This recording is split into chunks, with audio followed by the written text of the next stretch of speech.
월요일이기도 하고 엎드려 절 받기 인사라도 해야지 절이라도 해야지 인사를 뭐냐 박수라도 받지.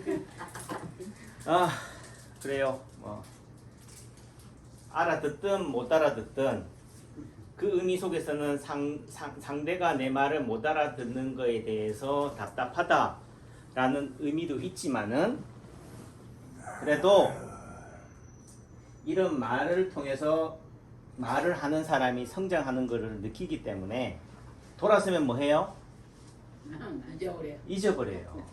누가 잊어버린다고? 다 잊어버려. 내가 잊어버려요. 말이라도 안 하면은 잊어버린다고. 그래서 생각날 때, 뭐 할 때, 물 들어올 때 배 띄우는 거고. 그래서 남창규 박사가 쓴 인체 파동 원리 유튜브, 남창규 한연 유튜브를 보시는 분들이 지금도 뭐 대구서도 오시고 원주서도 오시고 하지만은 감사해요. 하지만은 제가 서울 같은 강남에 있어가지고 예전 대형 병원에 수술을 전문을 하는 병원장이라면요 전국 각지에서 오는 분들이 반가워. 한번 올 때마다 뭐예요? 수술하니까 뭐가 된다고요? 돈이 된다고.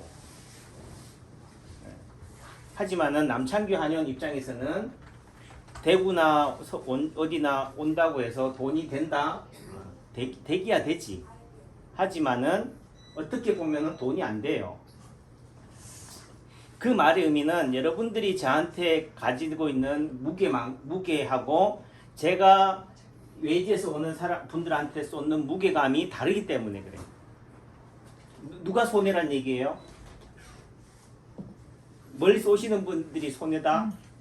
교통비 날리고 뭐 시간 뺏기고 라고 생각하겠지만은 제가 쏟는 그분들한테 쏟는 열정, 설명, 에너지, 키로 따지면은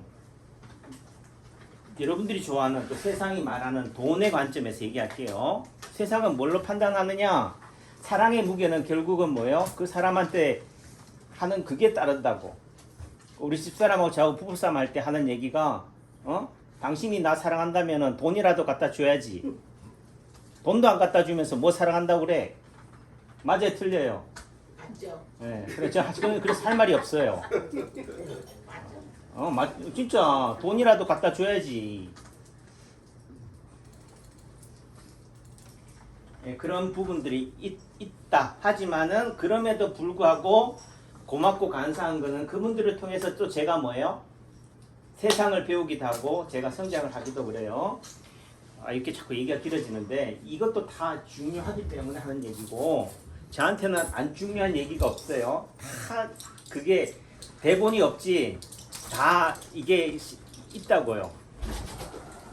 그 제 유튜브를 보고 댓글로 또 제 블로그에 댓글로 이렇게 돼 있기도 하는데 원장님 그래도 책에 개정판이 나왔으면 좋겠어요. 좀 더 업그레이드 된 책이라고 얘기를 하셔요. 그 말을 하는 그 분에 제가 잘 몰라.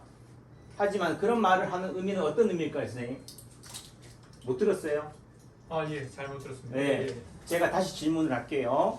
제 유튜브에 댓글로 남창규 원장님 개정판이 언제 나와요? 이 책보다 좀 더 논리적으로 잘 표현을 못하겠지만은 그래도 업그레이드된 책이 나왔으면은 조만간 나왔으면 좋겠습니다 라고 저한테 이제 댓글로 달았어요. 그럼 그분의 기존 입장은 어떤 뉘앙스를 가지는 거예요? 더 배우고 싶다는 말씀은 그 의미는 그런 의미도 있지만 또 다른 의미 속에서는 남창규도 좀 공부 좀 더 해가지고 좀 행설수설한 책 말고 좀 지저분한 책 말고 좀 깔끔한 책으로 좀 책을 써라 이 말이 의미라는 거지. 근데 제가 볼 때는 지금 대구서도 오신 선생님도 그런 얘기하지만 책 읽어봐도 모르겠대. 뭐 들을 때는 그런 것 같은데 돌아서면 잊어버리겠다 하는 의미도 되고 또 내지는 이 책을 여러분들이 이 책에다가 몇만 원을 투자해요. 예를 들면 뭐 4만 원이라 합시다. 두 권에 4만 원을 가지고 뭘 기대하시는데 4만 원 가지고 뭐 할 수 있어요? 소고기 뭐 생갈비 1인분 시킬 수 있나? 무슨 옷을 1인분 가지고 1인분 시켜가지고 배불러요? 1인분 주지도 않아. 주지도 않는다. 자, 그 기준을 얘기하셔야 돼. 이 4만 원이라는 돈의 가치와 같은 무게를 가지고 이 책을 봐야 되는 거지. 4만 원을 뺏게 투자하지 않으면서 여기서 뭐예요? 금은 보화가 나오리라고 로또가 나올 거라고 생각하시는 것 자체 발상이 잘못되어 있다.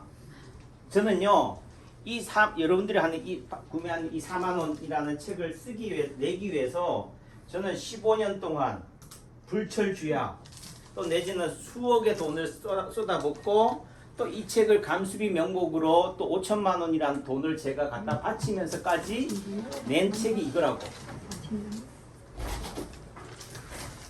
그러니까 그 의미는 이 똑같은 이 책에 대해서 일반인들이 가지고 있는 무게감하고 남창규 원장이 가지고 있는 무게감 또 내지는 온근각지에서 남창규 원장 보고 싶어서 유튜브 보고 와서 달려오는 그 마음도 이해가 되지만은 그 여러분들이 가지고 있는 그 무게감하고 제가 그분들한테 쏟는 무게감은 여러분들이 볼 때는 아이고 뭐 원장이 뭐 생각만큼 뭐 상냥하지도 않네 친절하지도 않네 뭐 이렇게 얘기할지라도 제가 가지고 있는 무게는 훨씬 더 크다.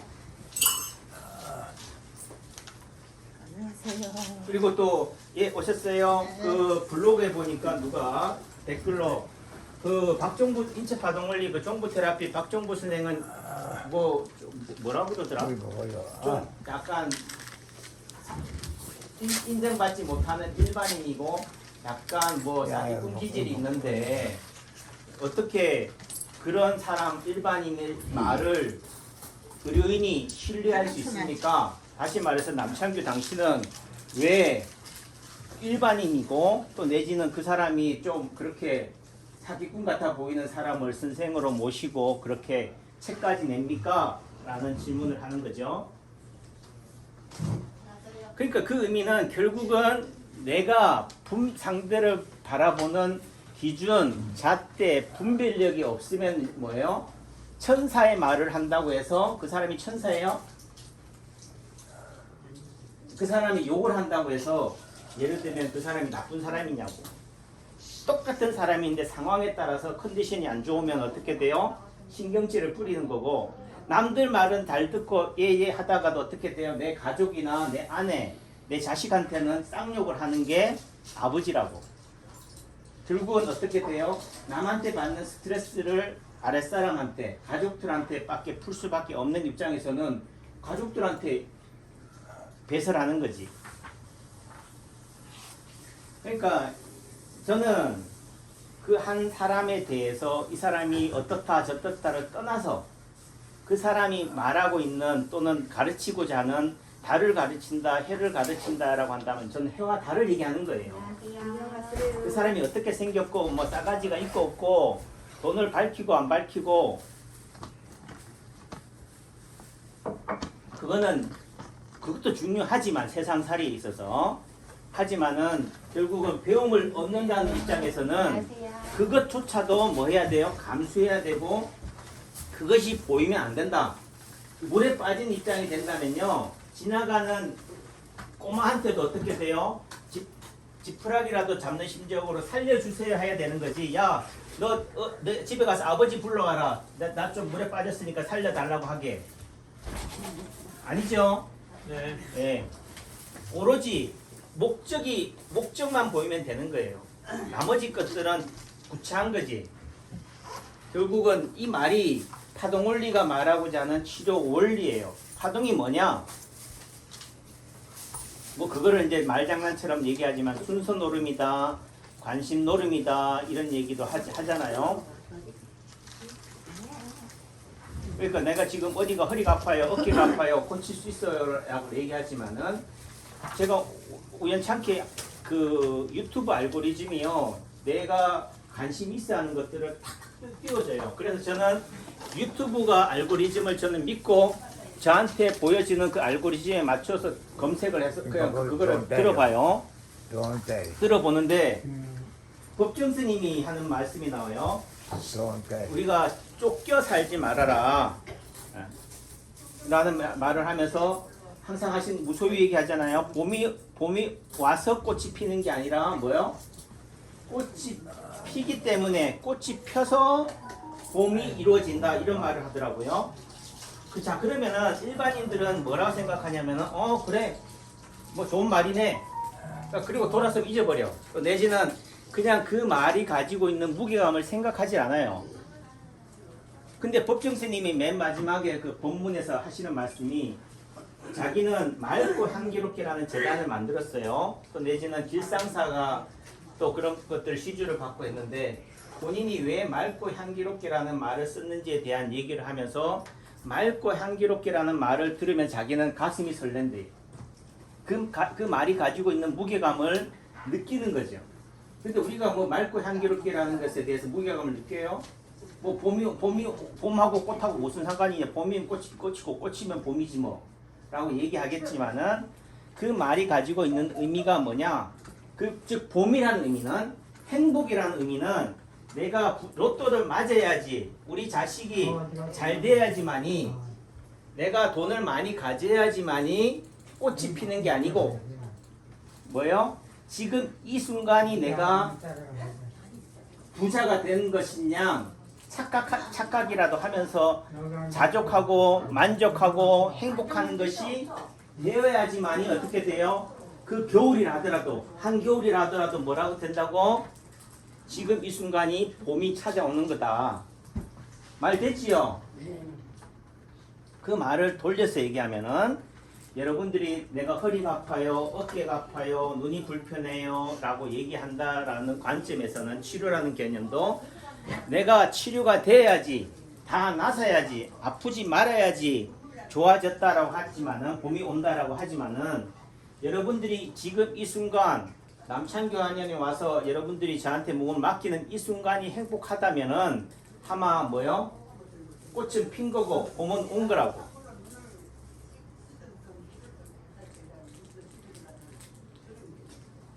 이 책이 진리고 보배라고 한다라고 한다면요, 저는 제 눈에는 그래요. 이거라도 제대로 알자. 이것도 제대로 모르는데 또 다른 뭐예요? 또 다른 파랑새를 쫓는 것처럼 밖에 안 보여지는 거지. 오늘이 좋아지지 않는데, 오늘이 행복하지 않는데, 이 책이 얼마나 힘들고 어렵게 세상에 빛을 보게 됐는지도 모르는데, 어떻게 이 책에 있는 내용들이 내 가슴에 들어오겠어요? 좀 표현이 그렇지만은, 저는 이 책을 내고요, 죽어도 좋다라고 얘기했어요. 내 가슴한테, 또 주변 사람들한테도 그런 얘기요. 그래서 집사람이 뭐 당장이라도 죽을 사람처럼 자꾸 얘기하래. 그만해, 그 얘기 듣기 싫다고 또 얘기했지만은, 결국은 이 책이 목적이 되는 순간 어떻게 돼요? 이 책이 다 완성이 되는 순간은 내가 살아가야 될 존재 이유가 없는 거예요. 근데 보니까 이게 인생이 다는 아닌 거예요. 그러면서 제가 ES 리조트도 제천에 가면서 거기서 보는 새소리, 토끼들의 뛰노는 것, 닭들이 노는 것, 오리들을 보면서 어떻게 돼요? 야, 행복이 이런 거구나. 내가 어떤 과정, 지난한 과정, 노력을 통해서 어떤 성과를 이루어내는 것도 행복하고 인생의 목적도 되지만은 그 과정 속에서 만나는 소소한 불편함, 까칠함, 그 의미는 저한테는 여러분들 특히나 단골분들이 아니에요. 외지에서 오는 분들, 특히나 이제 유튜브를 보고 오셨던 뭐 유튜브에 댓글을 다시는 분들이에요. 좀 생각을 하고 딱 좀 답을 달자. 그냥 아무 생각 없이 예를 들면은 그 또 어떤 분이 제가 읽어보진 않았지만은 거기는 노궁이 아니고 소부예요. 소부. 그 말의 의미는 뭐예요? 그분이 남창규한테 뭐 하는 거예요? 선생질 하는 거지. 갑질하는 거고. 야, 그거는 노궁이 아니야. 소부야. 그 말의 의미는 결국은 지식의 차원에서 분별의 차원에서 뭐예요? 판단하는 거예요. 제가 말하는 이 인체 파동 원리는 뭘 얘기하느냐? 지식을 얘기하는 게 아니에요. 남창규 원장이 박종구 선생보다 지식이 부족해가지고 그분을 선생으로 모신 게 아니라고. 공부해서 노력해서 아는 거 가능하다라고 한다면은 제가 그것 누구보다도 뒤지지 않아요. 하지만은 이게 노력이 아니라 영감, 에디슨이 말한 90%의 노력과 1%의 영감으로 천재는 이루어진다라고 했을 때는 결국은 99%가 노력이 중요한 게 아니고 뭐 1%의 영감이 중요하다라는 관점이 되는 거고, 그런 그 사람이 어떤 말과 싸가지와 돈과 사기와 이런 것들로 범벅이 돼 있다 하더라도 결국은 그 영감이 있기 때문에 우리가, 또는 내지 다른 얘기로 하면요, 차원이 달라요. 결국은 우리가 3차원을 살아간다라고 한다면 3차원은 절대로 3차원을 이해 못한다. n-1차원만 이해한다라고 하더라고요. 저도 마찬가지고, 이 책은 결국 몇 차원에서 얘기를 한 거냐, 1차원 내지 2차원으로 얘기한 거예요. 1차원 또는 2차원을 가지고 우리 몸인 3차원인 우리 몸이나 마음을 바로 보려고 하니까 설명이 안 되는 거지. 이해가 안 되고. 그 의미 속에서는 그 법정 스님의 말씀처럼 결국은 뭐예요? 조바심 내지 마라. 시간에 쫓기지 마라. 물리적 시간은 뭐예요? 사람들이 만들어 놓은 금이다. 시계라는 의미도 그렇잖아요. 왜 이 시간에 9시 35분이에요? 스스로가 거기에 규정 지어져 버렸잖아요. 그러니까 거기에 갇혀 지내지 말고 자유로운 영혼처럼 살아가자. 그래서 이 의미는 남창규가 이 얘기를 하는 이유가 뭐냐면은, 남창규 박사가 쓴 인체파동원리 책을 내고, 또 남창규가 인체파동원리라는 이런 공부 학문을 통해서 결국은 뭐예요? 내 가치관, 세계관, 자아관, 또는 여러분들을 치료하는 치료관이 형성이 된 거예요. 이 기준점 잣대를 가지게 되니까 어떻게 돼요? 세상의 모든 선인들, 선현들, 종교, 철학, 뭐 사상가들의 말이 그저 지나가는 그런 말처럼 들리지가 않는 거예요. 그 말마다 다 뭐 촌철살인의 말로 다 들리는 거지. 다 파동원리로 다 재해석이 되고 이해가 되는 거예요. 시간에 쫓기지 말라라. 봄이 온다고 꽃이 피는 게 아니라 꽃이 펴서 봄이 이루어진다, 온다. 이 말의 의미도 결국은 뭐예요?